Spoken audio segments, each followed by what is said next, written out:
जय हिंद मित्रों, स्वागत है जीवन ज्योति एकेडमी में। मैं सहदेव सर। इस वीडियो में हम लोग संविधान से संबंधित जितने प्रकार के प्रश्न बन सकते हैं एक एक करके जानने का प्रयास करेंगे। मित्रों यहाँ पे ध्यान देंगे, प्रश्न दिया हुआ है कि शिक्षा को किस संविधान संशोधन के द्वारा राज्य सूची से समवर्ती सूची में लाया गया है। ठीक है, कहता है शिक्षा को किस संविधान संशोधन के द्वारा राज्य सूची से समवर्ती सूची में लाया गया है। तो राज्य सूची समवर्ती सूची को जानने के पहले आप ये समझिए कि भारत जो है, भारत क्या है? भारत एक संघात्मक देश है। भारत क्या है? एक संघात्मक देश है। संघ का मतलब होता है कि यहां केंद्र में भी एक सरकार है और राज्य में भी एक सरकार है, यानी कि भारत में केंद्रीय सरकार भी है और राज्य सरकार भी है। तो जो कानून बनाने का अधिकार जो है वह बटा हुआ है। तो कुछ ऐसे सेक्टर हैं, कुछ ऐसे क्षेत्र हैं जिसपे कानून बनाने का अधिकार केंद्र सरकार को है और कुछ ऐसे सेक्टर हैं जिसपे कानून राज्य सरकार भी बनाती है। ठीक है, लेकिन अगर कोई विवादित विषय हो तो राज्य सरकार जो कानून बनाई है उस पे अगर केंद्र सरकार कानून बनाती है तो केंद्र सरकार के द्वारा बनाया हुआ जो विधि होता है, जो कानून होता है, वही मान्य होता है। तो क्या है कि हमारे भारत के संविधान में 3 प्रकार की सूचियां हैं: संघ सूची, राज्य सूची और समवर्ती सूची। ठीक है मित्रों, अब यहां प्रश्न बनता है कि शिक्षा को राज्य सूची से समवर्ती सूची में किस संविधान संशोधन के द्वारा लाया गया? देखिए मित्रों, यह प्रश्न जो है बहुत इंपॉर्टेंट है, वेरी वेरी इंपॉर्टेंट है, यही समझिए। ठीक है, ये लगभग प्रतियोगिता परीक्षाओं में पूछे जाते हैं। तो यह है 42वें संविधान संशोधन। किससे? 42वें संविधान संशोधन। देखिए 42वां संविधान संशोधन जो है उसको मिनी संविधान भी कहा जाता है। क्या कहा जाता है? मिनी संविधान भी कहा जाता है। ठीक है मित्रों, प्यारे मित्रों, बार बार मैं इस चीज को रिपीट करता हूं कि चैनल को अगर आपने अभी तक सब्सक्राइब नहीं किया है तो चैनल को जरूर सब्सक्राइब करें। अगला प्रश्न है, किस अनुच्छेद का उपयोग करके भारत के राष्ट्रपति वित्तीय आपात की घोषणा कर सकते हैं? कहता है कि भारत का जो राष्ट्रपति है वह संविधान के किस अनुच्छेद के द्वारा वह वित्तीय आपात की घोषणा कर सकते हैं? ठीक है, तो ये है क्या? अनुच्छेद 360। कौन सा अनुच्छेद है? अनुच्छेद 360, यानी कि आर्टिकल 360 के तहत भारत में वह जो है राष्ट्रपति आपात की घोषणा कर सकते हैं, वित्तीय आपात की। किसके? वित्तीय आपात की वो घोषणा कर सकते हैं। ठीक है, अब देखिए भारत के राष्ट्रपति को और क्या क्या पावर है? वह राष्ट्रीय आपात की भी घोषणा कर सकता है। किसके तहत? आर्टिकल 352, यानी अनुच्छेद 352 के तहत वह राष्ट्रीय आपात की भी घोषणा कर सकते हैं। और एक और क्या है? राष्ट्रपति शासन भी लगा सकते हैं। किसके तहत?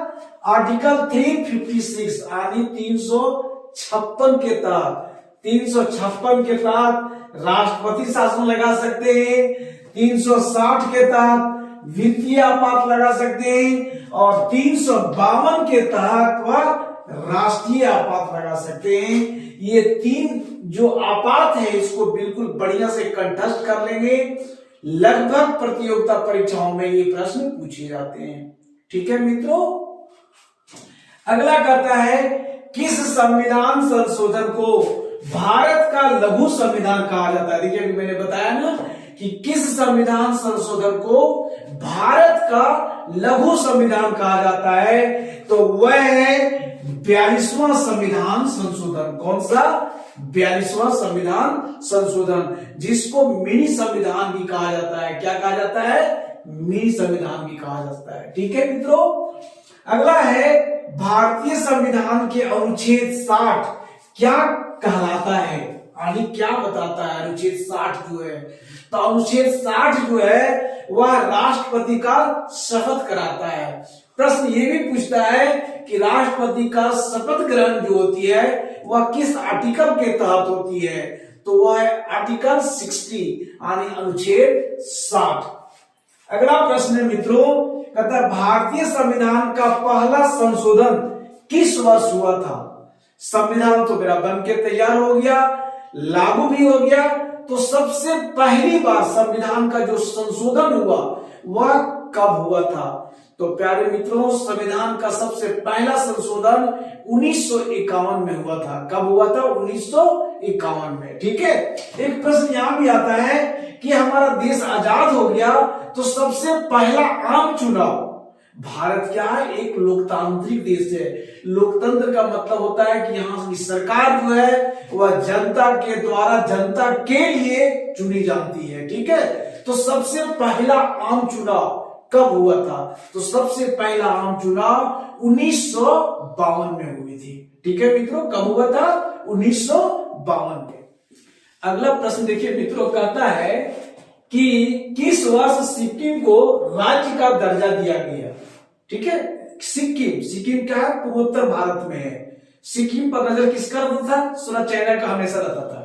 ठीक है। कहता है किस वर्ष सिक्किम को राज्य का दर्जा दिया गया। ठीक है। देश हमारा आजाद कब हुआ? 1947 में। लेकिन सिक्किम को राज्य का जो दर्जा मिला वह 1975 में मिला। कब मिला? 1975 में। सिक्किम की राजधानी कहाँ है? गंगटोक है। वह पूरा पर्वतीय इलाका है। ठीक है। पर्वत ही पर्वत है वहां पे सिक्किम में।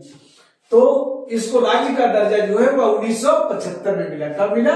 1975 में। यह कई बार परीक्षाओं में पूछे जाते हैं। ठीक है मित्रों। अगला प्रश्न देखिए क्या कहता है, भारत में पहला नगर निगम कहां स्थापित हुआ था। ये बहुत इंपॉर्टेंट है, वेरी वेरी इंपॉर्टेंट। कहता है भारत में सबसे पहला नगर निगम जो है वह कहां स्थापित हुआ, तो वो कहां था? वो मद्रास में था। कहां? मद्रास में। मद्रास जिसको आज हम चेन्नई के नाम से जानते हैं। ठीक है। वर्तमान में उसको चेन्नई बना दिया गया। वह मद्रास में पहला नगर निगम, भारत का पहला नगर निगम है। ठीक है मित्रों, बहुत इंपॉर्टेंट प्रश्न है ये। अगला है कहते हैं संविधान सभा का पहला अधिवेशन कहां हुआ था। संविधान सभा का पहला अधिवेशन, ठीक है, वो कहां हुआ था? तो कहां हुआ था? दिल्ली में हुआ था। संविधान सभा की प्रथम बैठक 9 दिसंबर 1946 को। ठीक है। और प्रथम बैठक की अध्यक्षता कौन कर रहे थे? तो सच्चिदानंद सिन्हा। यहां यह भी प्रश्न आता है कि संविधान सभा की प्रथम बैठक 9 दिसंबर 1946 को हुई थी, उसकी अध्यक्षता कौन कर रहे थे? या अस्थायी अध्यक्ष, संविधान सभा के अस्थायी अध्यक्ष कौन थे? तो जब अस्थायी अध्यक्ष की बात किया जाएगा तो सच्चिदानंद सिन्हा का नाम आता है। ठीक 2 दिन बाद 11 दिसंबर को पुनः अधिवेशन की बैठक, संविधान की बैठक होती है, जिसमें अस्थायी अध्यक्ष का चुनाव होता है, जिसके अध्यक्ष कौन थे? डॉक्टर राजेंद्र प्रसाद। यानी कि जब संविधान सभा के अस्थायी अध्यक्ष की बात होती है तो उसका आंसर होगा डॉक्टर राजेंद्र प्रसाद, और जब संविधान सभा के अस्थायी अध्यक्ष की बात होती है तो उसका आंसर क्या होगा? सच्चिदानंद सिन्हा। ठीक है मित्रों, देखिए यह प्रश्न आ भी गया। कहता है 11 दिसंबर 1946 को किसे संविधान सभा का अस्थायी सदस्य चुना गया।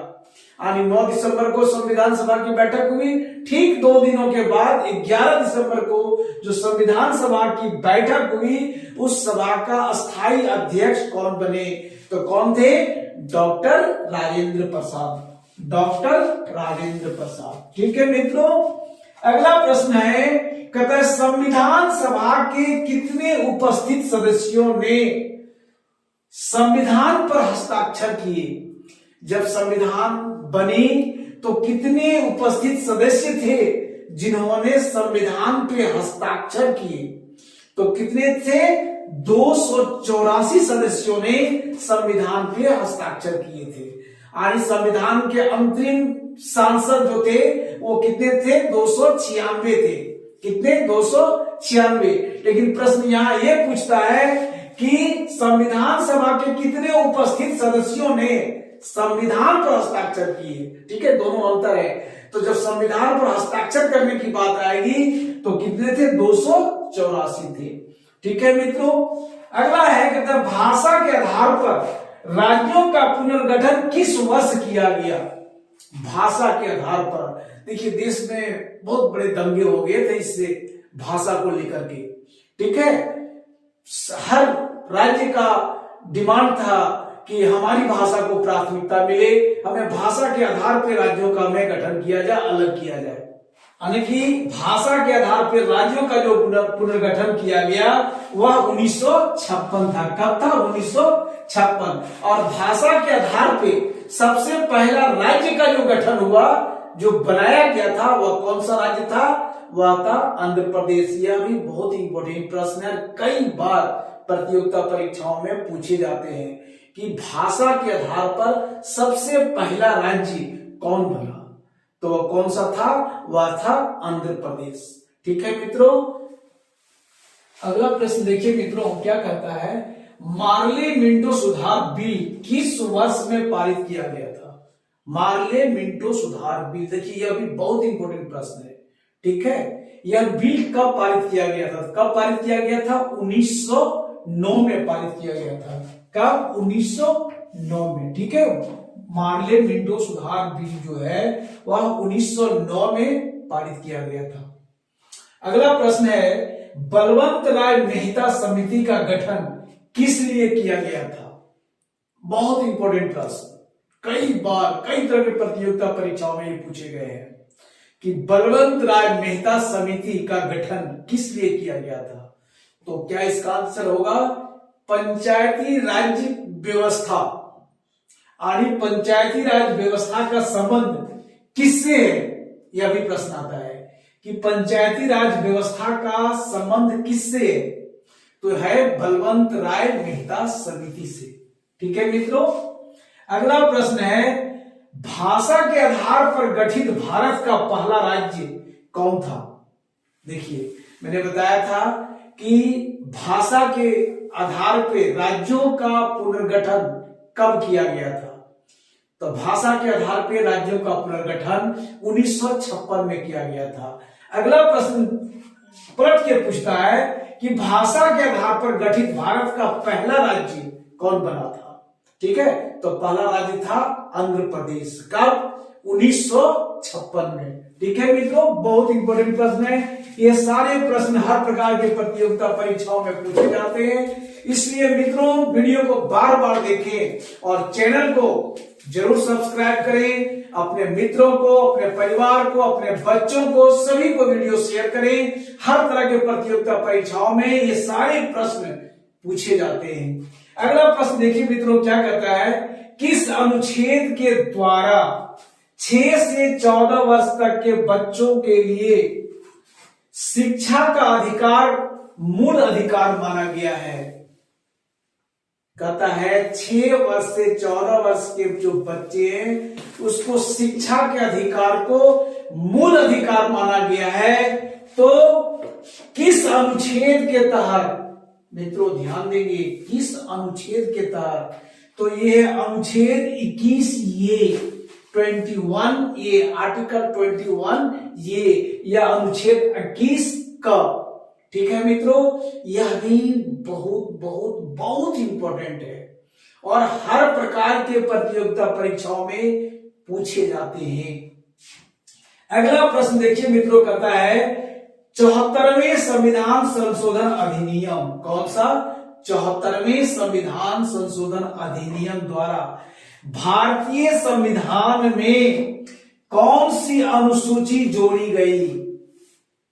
कहता है कि 74वें संविधान संशोधन अधिनियम जो हुआ उसमें किस अनुसूची को जोड़ा गया? तो वह था 12वीं अनुसूची को। प्रश्न ऐसा भी पूछता है कि 12वीं अनुसूची को किस संविधान संशोधन के द्वारा जोड़ा गया है? तो कौन सा संविधान संशोधन है मित्रों? वो है 74वें संविधान संशोधन। यानी कि जब भारत का मूल संविधान बना उस टाइम में कुल कितनी अनुसूचियां थी? 8 अनुसूची। और वर्तमान में कुल कितनी अनुसूचियां हैं? 12 अनुसूची है। ठीक है मित्रों, प्रश्न को बिल्कुल सावधानी पूर्वक पढ़ेंगे, निश्चित तौर पे आपको सफलता मिलेगी, इसकी गारंटी देते हैं। अगला प्रश्न देखिए, प्रश्न कहता है मित्रों कि डॉक्टर भीमराव अंबेडकर का संविधान सभा में निर्वाचन कहां से हुआ था? डॉक्टर भीमराव अंबेडकर का संविधान सभा में निर्वाचन कहां से हुआ था, वे कहां से चुने गए थे? तो इसका आंसर होगा प्यारे मित्रों पश्चिम बंगाल से। वो कहां से निर्वाचित हुए थे? पश्चिम बंगाल से हुए थे। ठीक है, कहता है मध्य प्रदेश राज्य का गठन कब हुआ? मध्य प्रदेश की राजधानी भोपाल। ठीक है, तो मध्य प्रदेश का गठन जो है वह कब हुआ था? तो कब हुआ था? 1 नवंबर 1956 को। अभी जैसे मैंने पिछले क्वेश्चन में मैंने बताया कि भाषा के आधार पर राज्यों का गठन कब हुआ था? पुनर्गठन 1956 को। तो मध्य प्रदेश का जो गठन हुआ वह 1 नवंबर 1956 को हुआ था। ठीक है मित्रों, कहता संविधान सभा में देशी रियासतों के लिए कितने प्रतिनिधित्व थे? संविधान सभा में जो देशी रियासत थे उसके लिए कितने प्रतिनिधि थे?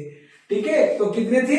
70 थे, 70 प्रतिनिधि थे देशी रियासतों के लिए। ठीक है, अगला प्रश्न बनता है, कहता है विधानसभा में किस देशी रियासत ने भाग नहीं लिया था? विधानसभा में किस देशी रियासत ने भाग नहीं लिया था? तो वो कौन सा, कहां का था? वो हैदराबाद का था। ठीक है, कहां का था? हैदराबाद के देशी रियासत थे जिन्होंने विधानसभा में भाग नहीं लिया था। ठीक है मित्रों, कहता है 1936 में किस व्यक्ति ने वयस्क अधिकार के आधार पर संविधान सभा के गठन की मांग की थी? 1936 की बात हो रही है कि 1936 में किस व्यक्ति ने वयस्क मताधिकार के आधार पे संविधान सभा के गठन की मांग की थी? तो इसका आंसर होगा जवाहरलाल नेहरू। जवाहरलाल नेहरू ने ही 1936 में संविधान सभा के गठन के लिए वयस्क मत अधिकार की मांग की थी। वयस्क मत अधिकार कहते किसको है? जिसकी उम्र 19 वर्ष या 19 वर्ष से अधिक हो उसको वयस्क मत अधिकार कहते हैं। वर्तमान समय में वयस्क मत अधिकार जो है वह 18 वर्ष या 18 वर्ष से ऊपर वाले हैं। ठीक है मित्रों, कहता है संविधान के किस अनुच्छेद में हिंदी भाषा के विकास के लिए निर्देश दिया गया था? किस आर्टिकल के तहत हिंदी भाषा को विकास के लिए निर्देश दिया था? तो वह अनुच्छेद 351 है। कौन सा है? आर्टिकल 351। ठीक है, और हिंदी को कौन सी भाषा कहा गया है? राष्ट्र का राजभाषा कहा गया है। हिंदी हमारे लिए क्या है? राजभाषा है। ठीक है मित्रों, यहां प्रश्न देखिए मित्रों, कहता है कि भारत में एकल नागरिकता की अवधारणा अपनाई गई है कहां से? एकल नागरिकता की अवधारणा किस देश से अपनाई गई है? तो इसका आंसर होगा प्यारे मित्रों, कौन सा देश होगा? फटाफट बताएंगे। वो इंग्लैंड से ली गई है। ठीक है, कहां से? इंग्लैंड से। यानी कि भारत में जो एकल नागरिकता ली गई है वह इंग्लैंड से ली गई है। अमेरिका में दोहरी नागरिकता है। कभी कभी पूछता है कि अमेरिका में किस प्रकार की नागरिकता है, तो अमेरिका में कैसी नागरिकता है? दोहरी नागरिकता है। ठीक है, नागरिकता से इतना ध्यान में रखेंगे प्यारे मित्रों, भारत के हर नागरिक व्यक्ति जो है वह भारत का नागरिक है। अगर भारत का कोई भी व्यक्ति दूसरे देश में अगर वो शादी कर लेता है तो उसकी नागरिकता स्वतः ही इस देश से खत्म हो जाती है। ठीक है, अब अगला प्रश्न देखिए क्या है? भारतीय संविधान में राष्ट्रपति के चुनाव की प्रणाली किस देश से लिया गया है? हमारे भारत में क्या है? राष्ट्रपति का जो चुनाव होता है एकल संक्रमणीय मत पद्धति के द्वारा होता है। कैसे होता है? एकल संक्रमणीय मत पद्धति उसको कहते हैं। ठीक है, तो किस देश के संविधान से लिया गया है? तो इसका आंसर होगा आयरलैंड के संविधान से लिया गया है। कहां से लिया गया है? आयरलैंड के संविधान से लिया गया है। ठीक है, अगला प्रश्न है भारतीय संविधान में समवर्ती सूची किस देश से संबंधित है? समवर्ती सूची मैंने बताया कि भारत में 3 प्रकार की सूचियां हैं, संघ सूची, राज्य सूची और समवर्ती सूची। यह समवर्ती सूची जो है किस देश के संविधान से लिया गया है? तो किस देश के संविधान से लिया गया है? यह ऑस्ट्रेलिया के संविधान से लिया गया है। कहां से लिया गया है? ऑस्ट्रेलिया के संविधान से। प्रश्न आता है कि ऑस्ट्रेलिया के संविधान से कौन सी सूची ली गई है? तो वह कौन सी सूची है? समवर्ती सूची है। समवर्ती सूची एक संघ सूची जिसमें केंद्र सरकार कानून बनाती है, राज्य सूची जिसमें राज्य सरकार कानून बनाती है, और समवर्ती सूची जिसमें केंद्र सरकार और राज्य सरकार दोनों अपना अपना कानून बनाती है, लेकिन केंद्र सरकार द्वारा बनाया हुआ जो विधि होता है, जो कानून होता है, वही मान्य होता है। ठीक है मित्रों, तो इस प्रकार से उम्मीद करते हैं वीडियो आपको अच्छी लगी होगी। वीडियो को जरूर लाइक करें प्यारे मित्रों, और अधिक से अधिक अपने मित्रों को भी शेयर करें, और चैनल को सब्सक्राइब करना ना भूलें। आपकी मेहनत, हमारी मेहनत, हम दोनों की मेहनत आपकी सफलता को फतेह कर डालेगी। जय हिंद।